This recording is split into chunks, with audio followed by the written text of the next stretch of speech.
Was made for entertainment purpose only. It doesn't mean to hurt any. And don't take it seriously. Hello guys, সবাই কেমন আছো? আশা করি সবাই ভালো আছো, আমিও ভালো আছি। ভালো থাকারই দিন। তাহলে এত কিছু ঝড় ঝাপটার পরে আমরা আজকে বিজয়ী, তাই তো? হ্যাঁ, তারপরেও তাড়াহুড়া করার কিছু কিন্তু নেই। বিজয় পতাকাটা তোলার কিন্তু সময় আছে। অবশ্যই আমরা বিজয় পতাকা তুলবো, কিন্তু আমরা বুঝতে পারছি একটা পূর্বাভাস।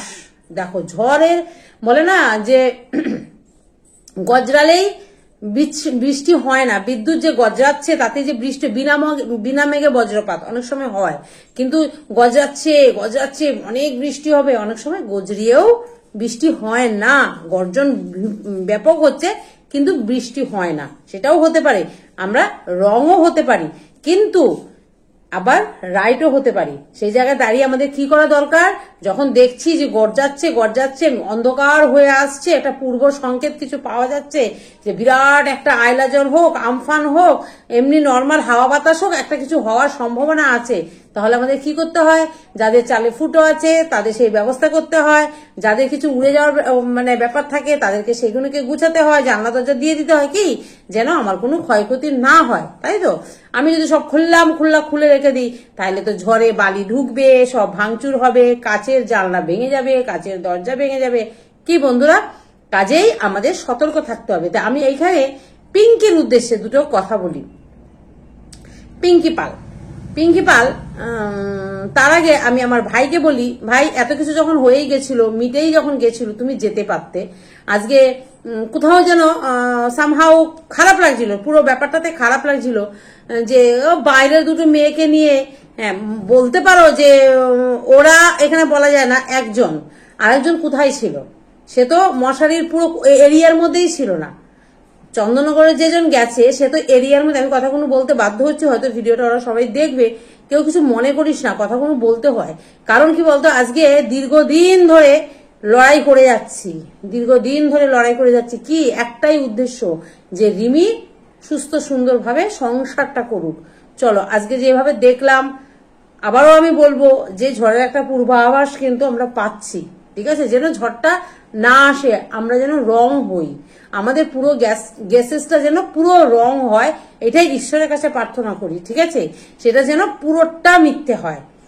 কিন্তু তার জন্য আমাদের কিন্তু অ্যালার্ট থাকতে হবে। শুধু আমি ভবতব্যের উপরে দিয়ে ছেড়ে দিয়ে বসে থাকবো, ও যেটা হচ্ছে হবে, কপালের উপর ছেড়ে দেবো না, সেটা কিন্তু সম্ভব নয়। আমাকে কি করতে হবে? রেডি থাকতে হবে। আমাকে মানে ওই ঝড়টা আসলে আমাকে সামলাতে হবে, তার জন্য কিন্তু আমাকে একটা প্রসেসের মধ্যে চলতে হবে, তাই তো?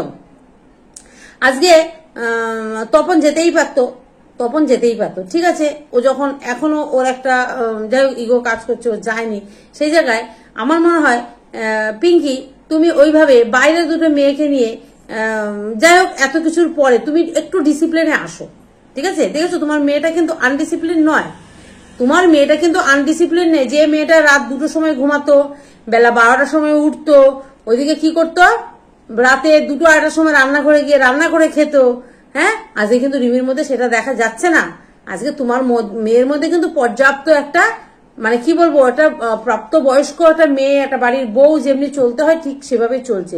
তুমি প্রচন্ড কি বলবো আনডিসিপ্লিনের মধ্যে, বারংবার বলি, আজকে নয় বারংবার বলছি, আবারও বলবো, মানে বলবোই। তুমি একদম ভালোবাসা দিয়ে আদরে আল্লাদে মেয়েটাকে পুরো বেপরোয়া অসভ্য একটা মেয়ে তৈরি করে রেখেছিলে। আজকে কিন্তু এই দিক থেকে বলবো, ওনার শাশুড়ি, মানে তোমার বিআইনের কথা বলছি, বান্ধবী ললিতা আমার, সে কিন্তু যেভাবেই হোক মেয়েটাকে কিন্তু একটা ডিসিপ্লিনের মধ্যে এনে রাখছে। আজকে গেছে প্রায় 1 মাস হতে চললো, তো মেয়েটাকে একটা কিন্তু মনে হচ্ছে যে পরিবর্তন মেয়েটার মধ্যে এসছে। এরপরে তাকে তো অনেকটাই স্যাক্রিফাইস করে মানিয়ে দেখছি এখনো জন্মদিনের কেকটা সে এখনো গ্রহণ করতে পারছে না, মুখে নিয়ে থু করে ফেলে দিল। তারপরে কিছু কিছু ব্যাপার দেখো, এগুলো আমাদের একটু দৃষ্টিকটু লাগছে, আমাদের নজরে পড়ছে বলে বলছি। হ্যাঁ, সেটা আমি বলছি না যে সেটা হবে না, সেটা হয়ে যাবে, সময় দিতে লাগবে। কিন্তু বাবা জামাই বাবা জীবন, কেকটা তো ভাই গ্রহণ করতেই পারতে, বাবা খেতে পারতে, কেন সাইডে গিয়ে ফেলে দিলে? আর আরেকটা জিনিস দেখলাম, যেদিনকে রাতের বেলা কেকটা কাটা হলো, রাতের বেলায় একটা সারপ্রাইজ। আগের দিন 12টার সময় যখন আমাদের রিমি জড়িয়ে ধরলো জামাই বাবা জীবনকে, ওই জায়গাটায় একটু দরকার ছিল তাকেও জড়িয়ে ধরা, মানে জামাই বাবা জীবনকে। এগুলো তো এইভাবেই হয়, চলো সেগুলো আস্তে আস্তে হয়ে যাবে, সময় দিই। কিন্তু পিঙ্কি, তুমি যেমন কালকে বললে না মেয়ে ডেকেছে মানে ট্রেন বন্ধ থাকলে আমি সাদরিয়ে হলেও যাব, না, দয়া করে তুমি এই কাজটা করো না, এত পাকামি করতে আর যেও না। করলে তো দেখলে তো প্রতিটি ক্ষেত্রে মেয়েকে সাপোর্ট করে, মেয়েকে বেশি প্রায়োরিটি দিয়ে, মেয়ের কথা বেশি গুরুত্ব দিয়ে তুমি কি করলে, এবার একটু গুরুত্বটা কম দিতে চেষ্টা করো। মেয়েটার পুরো, কারণ সে ওখানে একটা মা পেয়েছে, গিয়ে একটা বাবা পেয়েছে, একটা গার্জিয়ান পেয়েছে, অ্যাটলিস্ট মেয়েটা যদি ওদের কথা শুনে চলে, আমার মনে হয় না মেয়েটা খারাপ থাকবে। এবার তোমার মেয়ের বুঝার উপরে সবটা ডিপেন্ড করবে, ঠিক আছে? যদি ওরা খারাপও ব্যবহার করে, আমার মনে হয় একটা খারাপ মানুষকেও ভালোবাসা দিয়ে ভালো জায়গায় আনা যায়, ঠিক আছে? আর ওরা ক্যামেরার মধ্যে কতক্ষণ অভিনয় করবে? ক্যামেরার মধ্যে যেটুকুনি দেখাচ্ছে আজকে অভিনয় হলে এইভাবে হচ্ছে, অভিনয় খানিকটা আছে, নেই যে তা নয়, আছে। কিন্তু এই দেখো আজকে একটা লাইভ দেখছিলাম, একটা কয়টা লাইভ বলবো, ওখানে একটা লাইভ, একটা ভিডিও, আর একটা লাইভ, মানে একটা কনসেপ্ট নিয়ে, একটা কথা নিয়ে সবার ফোকাস। মাসি গামলার মতো মুখখান নিয়ে মাসি একটা ভিডিও ধরে রেখেছে, ওইদিকে জামাই বাবা জীবনের সঙ্গে সঙ্গে লাইভে এসে গেল, এদিকে আমাদের রিমি কিন্তু লাইভটা করছিলই। তো কথাটা হলো ওই একটা কন্টেন্ট নিয়ে, দেখো পয়সা তো অনেক কামাচ্ছ, এদিকে দেখলাম আজকে একটা লাইভ দেখছিলাম, মানে একদিনে একটা ভিডিও দিত, সেই জায়গায় এখন 3-4টে করে ভিডিও আছে। ভালো কথা, ইনকাম করো, সমস্যা নেই, নিজের বউকে নিয়ে ইনকাম করছো, সেটাতে কিছু প্রবলেম নেই, কারণ এরা তোমাদের প্রফেশনাল, এরা তুমি কাজ করো। তোমার মা আবার এই কথাগুলো বুঝতে পারে না, ভুল মিনিং করে ফেলে। যে আমি কিন্তু খারাপ বলছি না, এর আগেও বলেছিলাম যে এটা ওদের প্রফেশনাল, করতেই পারে, ভালো। এখন যেগুলো করছো খারাপ কিছু নয়, কিন্তু আমার কথা হলো যে হানিমুনে যেটা সবাই বলছে, তখন তুমি দেখলাম মানালি যাবে বলছিলে, তখন তুমি হয়তো কারোর কাছে যাই ইয়ারকে মেরে হোক, আর যে পয়সা তোমার নেই, কিন্তু এখন কিন্তু ভালো ইনকামই হচ্ছে, লক্ষ্মী ঢুকেছে ঘরে, আজকে তোমার ঘরে লক্ষ্মী ঢুকেছে, ভালোই কিন্তু পেমেন্ট তোমার নেক্সট মান্থে ঢুকবে। তুমি বলে 26 তারিখে, আমরা তো অল্প স্বল্প পাই 3-4 মাস 5 মাস পরে আমরাও এরকমই পাই, 22 তারিখের পরে মোটামুটি একটা পেমেন্ট ঢোকে। তো তোমারও ঢুকবে, জামাই বাবা জীবন তোকে বলছি, তোরও ঢুকবে একটা পেমেন্ট। তো মোটামুটি ও যেরকম স্বাচ্ছন্দ্য ছিল, যতটা তোর সামর্থ্যের মধ্যে হবে, আমি বলবো না যে বিলাস বহুল ভাবে ওর চাহিদা অনুযায়ী, তাহলে আবার ও বেপরোয়া হয়ে যাবে। অবশ্যই তোর চাহিদা, মানে তোর ক্যাপাসিটির মধ্যে যতটা দরকার ততটা দেওয়ার চেষ্টা কর। এসিটা যে ম্যান্ডেটারি এখন দিতেই হবে, তোরা তো একদিন এসি ছাড়া ঘুমিয়েছিস, ও কেন ঘুমাতে পারবে না? অবশ্যই পারবে। 1 মাস ধরে যখন ঘুমাতে পারছে, 1 বছরও ঘুমাতে পারবে, 6 মাস ঘুমাতে পারবে, 2 বছর ঘুমাতে পারবে। অবশ্যই সময় পরিস্থিতি বুঝে অবশ্যই এসি নিবি না কেন? কিন্তু এই যে এখনই লাগছে, এখনই মানে সেই জিনিসটা করবি না, কারণ এই জিনিসটা পেয়ে কিন্তু ও আজকে এই অবস্থায়, ঠিক আছে? প্রায়োরিটি দিবি, কিন্তু ওকে বুঝতে দিবি না। কিন্তু তুই যেগুলো করছিস সেগুলো প্লিজ করিস না, আস্তে আস্তে জানি সময় দিলে সব ঠিক হয়ে যাবে, তুই এগুলোও করিস না, ঠিক আছে? আজকে ওকে একটা কেক খাইয়ে দিতে পারতিস, জন্মদিনে খাওয়ালি না, ও তোকে খাইয়ে দিল, সেটা তুই ফেলে দিলি, কেন করলি এগুলো করা কিন্তু উচিত না, ঠিক আছে? অন্তত আমি জানি তোর ভেতরটা, ওই যখন বলছিলিস যে দান করে দিয়েছে, ভিক্ষা দিয়ে দিয়েছে, তখন তুই বারংবার কিন্তু ক্ষমা চাইছিলিস ফাঁসানির কাছে, কেন রে? মানে বলতে পারছিস না, মানুষকে তো খুব, ওর মাকে তো পুরো ধুইয়ে দিলি, ওর বাপকে তো পুরো ধুইয়ে দিলি, মানে কার সাথে কার মাংস খাইয়ে দিলি, বাপের মাংস মাকে খাইয়ে দিলি, মায়ের মাংস বাপকে খাইয়ে দিলি। এরা মানে কি বলবো, এই মাইয়াটা এরপরেও এর জন্য কান্দে, এক চোখ দিয়ে জল বেরোয়, কিছু আর বলার নেই।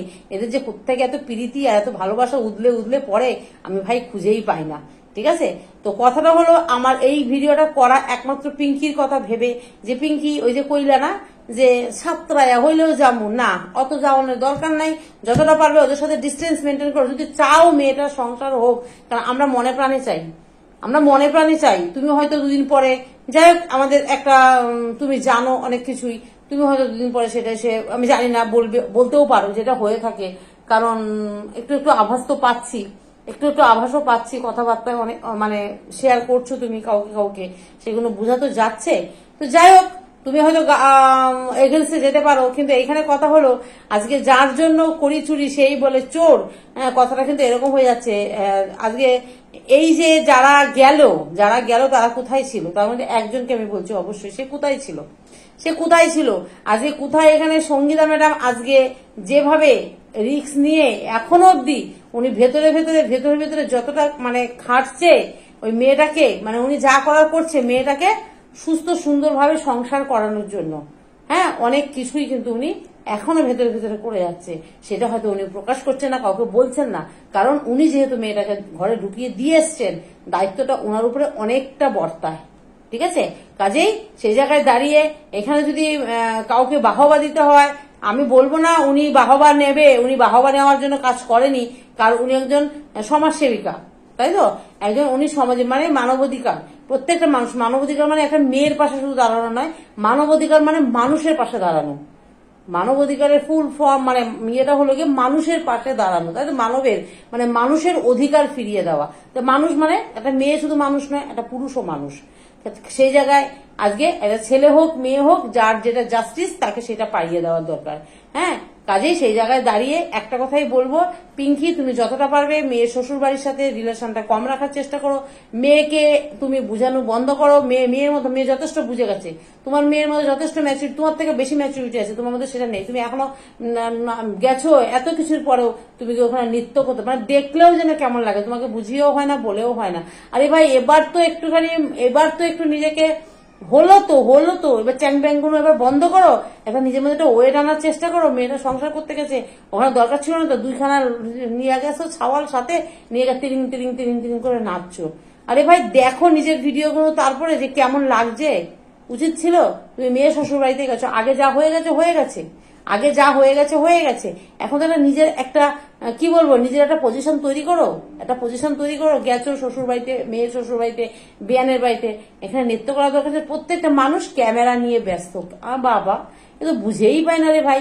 প্রত্যেকটা মানুষ, প্রত্যেকটা ক্লিপ, প্রত্যেকটা কথা একই, মানে কি বলবো, এক এক রকম ভাবে এক এক জন তুলছে। প্রত্যেকটা মানুষের হাতে শুধু ফোন। আর ওই যে মাসিকে বললে তো মানে মানে কি বলবো, মাসি তো মিনিটে মিনিটে সেকেন্ডে সেকেন্ডে চলে আসছে। সে ওনার বোনের বাড়ি, উনি আসতেই পারে, সেটা কথা না। মানে রিমি যদি একটা হাঁচি দিচ্ছে সেটাও ক্যামেরা ধরে রাখছে। আরে ওরা স্বামী স্ত্রী, ওদের পরিবারের লোক, ওরা যা করছে করুক। ও শাশুড়ি করতে পারে ছেলে বউকে নিয়ে ভিডিও, ওর হাজবেন্ড করতেই পারে নিজের স্ত্রীকে নিয়ে ভিডিও, কারণ সুস্থ স্বাভাবিক ব্লগ যদি দেয়, কন্ট্রোভার্সি না করে, সমস্যা কি আছে? ওদের এটা প্রফেশনাল, ওটা করতেই পারে, সমস্যা নেই। আজ রিমির চ্যানেলে একটা ভিডিও আসছে না, না লাইভ আসছে, না ভিডিও আসছে, অথচ এদিকে মাসি, মা, এদিকে দুনিয়ার যত যা আছে সবার ভিডিও, মানে মাও দিচ্ছে না তো তা না, অল্প দিচ্ছে। কিন্তু মাসি দেখো মানে ওরা কথা বলছে, পার্সোনাল কথা বলছে, সেটাও ভিডিও করছে। মানে যাই বলছে উনি ক্যামেরাটাই অন করে সারাক্ষণ, আমি দেখলাম তো, উনি তাছাড়া থাকেই না। ওদের বাড়িতে আসছে শুধু ওনার হাতে ক্যামেরাটাই অন করা থাকে। মানে এরা বিজনেসটা এত বুঝে গেছে যে এখান থেকে পুরো কাঁচা একটা ইনকাম আসে। ঠিক আছে করো, কিন্তু আমার মনে হয় বাইরের লোকরা এতটাও ক্যামেরা অন করে বারবার ওই মুখের সামনে গিয়ে ধরাটা রিমি তো পছন্দ করে না, তোমরা ভালো করেই জানো। তারপরে কেন বারবার করছে? আজকে হাজবেন্ড ওয়াইফ করছে, করুক। ও নিজে ওর চ্যানেলে ভিডিও দিচ্ছে না, অথচ ওর মুখ সব জায়গায় সব চ্যানেলে তোমরা ক্রিয়েট করছো। এটাও তো ঠিক না, তাই না? এটাও তো ঠিক না। তার হাজবেন্ড করছে, তার শাশুড়ি করছে, ঘরের মধ্যে থাকলে করতেই হবে, করুক, সেটা নিয়ে সমস্যা নেই। কিন্তু তুমি বাবা কেন যখন তখন আছে, কে কি পজিশনে আছে, কে হাফ প্যান্ট পরে আছে, কে ন্যাংটা আছে, কে উলঙ্গ আছে, কিছুই তুমি দেখো না, শুধু ক্যামেরা ঘোরাতে থাকো, বোঝানোর সাথে কিছুই, অথচ শুধু ক্যামেরা ঘোরাতে থাকে, হ্যাঁ হ্যাঁ হ্যাঁ হি হি হি, যা পাচ্ছ তুলে দিচ্ছ। তো একটা কথাই বলবো, জামাই বাবা জীবনকেও বলবো, এমন কিছু আর করিস না। দেখ আজকে তোর একটা যে পজিশনে চলে গেছিস, মানুষ নোংরা থেকে নোংরা, তোর মাকে বল, তোকে বল, প্রত্যেকটা মানুষ একটা ভালো কমেন্ট করতো না, একটা ভালো কমেন্টও মানুষ করতো না। ঠিক আছে, আজকে বলতে হবে সব দিক থেকে রিমি তোর জন্য পয়া। আজকে যে মেয়েটার সাথে তুই মানে ফেসেছিলিস, ফাঁসানির সাথে, সেই দেখ এবার তোর ভালোবাসা ছিল কি ছিল, আজকে কিন্তু সেই জায়গায় দাঁড়িয়ে তোর কিন্তু কমেন্ট বক্স ভর্তি হয়ে যেত, কেউ ভালোভাবে নিতই না তোদেরকে। আজকে কিন্তু রিমির জন্য তোর মার চ্যানেলেও দেখ একটা বাজে কমেন্ট আসে না, তোর চ্যানেলেও দেখ একটা বাজে কমেন্ট আসে না, উপরন্ত ভিউজে ভরে যাচ্ছে। ভিডিও ছাড়লেই তোর ভিডিওতে 30,000, 40,000, 1 লাখ, একদিনে লাখ ছাড়িয়ে যাচ্ছে। ভালো বলছি না যে খারাপ, ভালো কর, কন্টিনিউ, কিন্তু কোনো কন্ট্রোভার্সি কেউ করিস না। আর মেয়েটাকে কখনো আর দুঃখ দিস না, ঠিক আছে? যতটা পারবি মেয়েটাকে মানিয়ে গুছিয়ে নিয়েরই চেষ্টা কর। এটুখানি বললাম, আর কিছু বলার নেই। পিঙ্কি তোমাকে বারংবার বলছি, যতই মেয়ে ডাকুক, মেয়ের কোনো কথায় তুমি মন্ত্রণা দেবে না, মেয়েকে কোনো কিছু তুমি বোঝানোর দরকার নেই, মেয়ে বোঝে। ঠিক আছে, মেয়ে যদি শ্বশুর বাড়ির নামে কোনো কিছু বলে, তুমি তার মধ্যে কিন্তু ইন্ধন যোগাবে না। তুমি মেয়েকে বলবে মামা মা অ্যাডজাস্ট করে চলতে হয়, শ্বশুর বাড়ি মানে এটা, শ্বশুরবাড়ি তো বাপের বাড়ির মতো হবে না, তুই রাত 2টোর সময় উঠে ডিম ভাজা করে খাবি। হবে, অবশ্যই হবে, সেটাও হবে, কিন্তু সেটার জন্য সময় দিতে লাগবে, সেটার জন্য সময় দিতে লাগবে। একটা ডিসিপ্লিনে চলতে পারে, ডিসিপ্লিন মেনটেন করে। শ্বশুর বাড়ির কেন, বাপের বাড়িতেও তাই ডিসিপ্লিন মেনটেন করে চলতে হয়। কোন বাড়িতে গো রাত 2টো 2:30টার সময় গ্যাসে ঘুম থেকে উঠে মানুষ রান্না করে খায়? ওটা একটা লক্ষ্মীর স্থান, অন্নপূর্ণার জায়গা, সবকিছুরই একটা স্থিতি পরিস্থিতি থাকে, তাই না?